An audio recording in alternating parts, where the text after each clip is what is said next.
Hello guys, what if your trading bot could receive signals automatically and you didn't have to check charts all the day?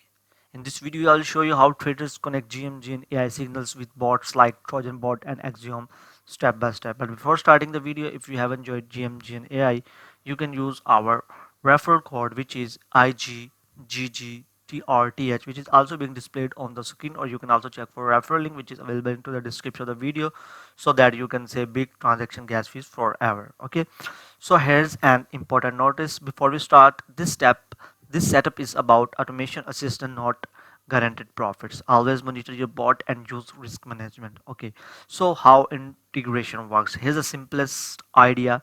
GMGN finds signals and signals are sent through a connection, and then your trading bot receives them and you choose how to act on them. So instead of manual work, everything becomes faster. So step 1, get GMGN signals. First you need access to GMGN signal.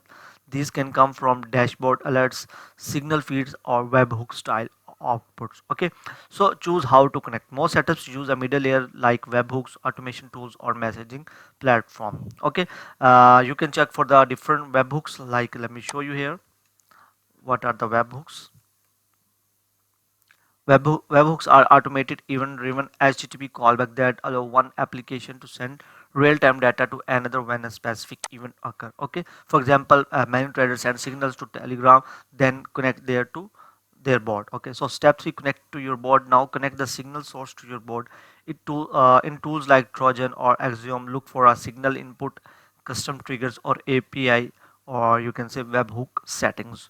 Paste your signal source so the bot can receive alerts. Okay, set trading rules. This is very important. You decide how the bot reacts when the trade size, slippage, entry condition, and risk limits are there. Never let the bot run without rules. Okay, test them with the small trades and monitor the performances. Okay, so if you are new, start simple. Don't automate everything at once. Build step by step. Okay, if you want more tutorials on GMGN, Trojan, and Axiom, subscribe, and I will see you in the next video. Till then, goodbye.